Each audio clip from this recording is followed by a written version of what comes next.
Nous revoici donc pour un épisode de notre ami Jean sans peur, deuxième duc de la seconde maison de Bourgogne. Dans cet épisode, nous allons comprendre pourquoi un homme aussi juste, affable et charitable que Jean sans peur est devenu le meurtrier implacable de son cousin Louis d'Orléans. Et c'est après ça.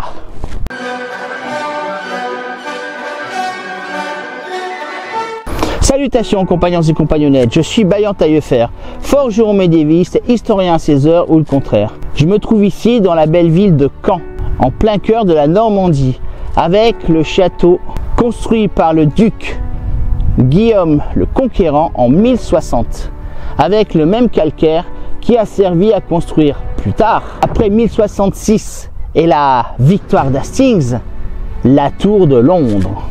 Eh bien, il me semble que cet écrin convient parfaitement pour suivre les aventures de Jean sans peur. À ce moment de la vidéo, je vous invite à vous abonner, c'est gratuit et ça ne prend que quelques secondes. Et j'ai besoin de vous pour faire avancer la chaîne.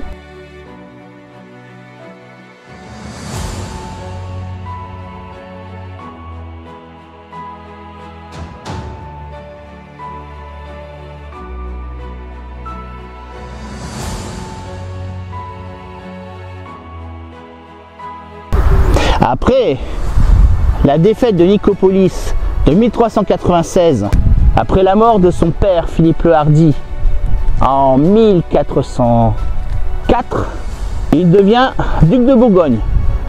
Et après la mère de sa mort en 1405, il devient comte de Flandre, comte d'Artois, comte de Rethel et comte de Bourgogne, ce qu'on appelle aujourd'hui la Franche-Comté. Alors certes, Jean est puissant. Il est devenu l'un des grands princes de la chrétienté.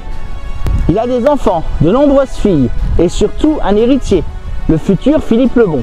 Comme je l'ai dit, il a montré qu'il pouvait être un meneur d'hommes, un homme d'armes et un chevalier.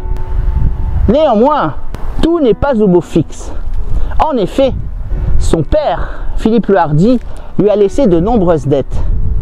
Et ce duché de Bourgogne, qui est si puissant, est grevé par des reconnaissances de dettes et de l'argent qui est dû à un peu tout le monde. Et c'est notamment cet aspect financier qui va créer les premiers ressentiments entre le duc de Bourgogne et ses cousins capétiens, notamment Louis, duc d'Orléans. En effet, de nombreux fournisseurs, vignerons, métiers de bouche, tapissiers, couturiers, n'ont pas été payés par Philippe le Hardi. Non point que celui-ci soit un brigand, mais malheureusement pour les finances du duché de Bourgogne, d'abord n'oublions pas que la croisade de Nicopolis a coûté énormément d'argent. Ensuite, les 300 000 ducats qui ont été dus au sultan Bazaïd, vous vous souvenez, j'en ai parlé dans la précédente vidéo, cela équivalait à 710 kilos d'or, soit 40 750 000 euros d'aujourd'hui. Philippe le Hardi s'est endetté pour faire libérer son fils, ainsi que ses compagnons. D'autre part, il appert que le royaume de France doit beaucoup d'argent à la Bourgogne. Et cela pour plusieurs raisons. D'abord, Charles VI versait des contributions et des rentes à son oncle Philippe le Hardi. Une fois celui-ci mort, certaines rentes disparaissent. D'autre part, en terre de Flandre, il y a un port militaire que l'on appelle l'Écluse. Souvenez-vous, la guerre de 100 ans avait commencé justement avec la bataille de l'Écluse en 1340, où l'armée française, la marine, avait goûté une défaite extrêmement humiliante contre l'Angleterre. Or, c'est le royaume de France qui maintient une flotte de guerre en vue d'éventuelles batailles contre l'Angleterre, et donc la couronne de France paie un tribut, une espèce de rente de location au comté de Flandre, donc au duc de Bourgogne. Le problème, c'est que le roi de France étant lui aussi un peu embêté au niveau finance, il a pris un certain retard dans cette rente qu'il doit au duc de Bourgogne. Alors donc, une fois de plus, l'argent apparaît comme la première pierre d'achoppement entre la Bourgogne, entre Jean sans peur et la couronne de France. Mais il y a un second problème, beaucoup plus important. C'est que, comme vous le savez, et j'en ai parlé dans maintes vidéos, Charles VI, le roi, est fou. Sa première crise de folie a été diagnostiquée lors de l'expédition de Bretagne dans la forêt du Mans. Et malgré quelques périodes de rémission, le roi ne peut plus régner de façon normale. Alors c'est le conseil de la maison royale qui règne à sa place. Et qu'y a-t-il dans ce conseil? Bien évidemment, la reine Isabeau de Bavière, qui a un poids extrêmement important. Le frère du roi, Louis d'Orléans, qui lui aussi a un poids politique de plus en plus imposant dans les conduites de l'État. Ensuite, les oncles de Charles VI. Philippe le Hardi qui est décédé, remplacé par son fils Jean sans peur, le duc de Bourbon et le duc du Berry. Le problème, c'est que depuis la mort de ses parents, Jean n'a pas tellement eu le temps de se rendre à Paris pour faire partie du conseil. Aussi, progressivement, Louis d'Orléans commence à l'évincer. La place de la Bourgogne se réduit dans le conseil royal. Alors évidemment, Jean, qui a quand même un caractère et qui veille sur les affaires de Bourgogne, ne peut se laisser ainsi pousser à la porte du conseil royal par un duc d'Orléans qui devient de plus en plus puissant. Parce que n'oublions pas que la maison d'Orléans couvre de nombreux territoires extrêmement riches, un peu comme ceux de Bourgogne. Et alors on sent que l'amitié qui régnait entre les deux cousins, Jean sans peur et Louis d'Orléans, commence progressivement à diminuer. Et un ressentiment va naître entre les deux hommes.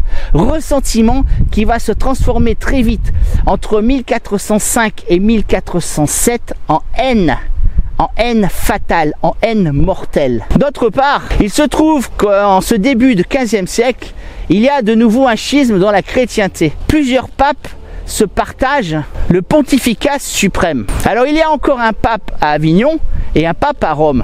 Le problème, c'est que Louis d'Orléans est marié avec la très belle Valentine Visconti. Et Valentine Visconti a son père, qui est le chef d'une très éminente et puissante famille de Milan. Et donc, le beau-père de Louis d'Orléans soutient l'un des deux papes, alors que la Bourgogne soutient l'autre. À un moment, les deux cousins vont se rendre en ambassade auprès du pape qui siège à Avignon afin de réduire sa part de puissance sur la France. Mais Louis va faire capoter cette histoire parce qu'il ne veut pas diminuer la puissance du candidat favori de la famille de sa femme. Alors là, la dissension éclate réellement entre les deux cousins. Et la haine des deux hommes, haine pour la puissance, haine pour l'argent, haine pour le pouvoir sur le royaume de France, haine pour le pouvoir sur le pauvre roi Charles VI qui est de plus en plus fou, va se transformer en une rivalité extrêmement mortelle.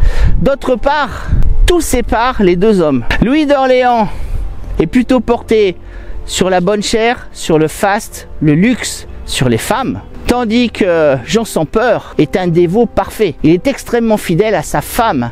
Il est un très bon père de famille. Et n'oublions pas que Jean a fait ses preuves au combat. Il s'est battu à Nicopolis, il a failli perdre la tête de façon réelle. Tandis que Louis d'Orléans, lui, est un beau parleur. Un beau parleur qui ne cesse de se vanter d'exploits imaginaires, qui prend de plus en plus de place, qui dilapide de plus en plus l'argent du peuple de Paris, alors que Jean, lui, reste un homme austère, intègre, honnête. Alors évidemment, cette course, cette rivalité entre deux hommes qui se ressemblent énormément, qui sont presque semblables au niveau de la puissance, seul un an les sépare. Jean est né en 1371, Louis est né en 1372.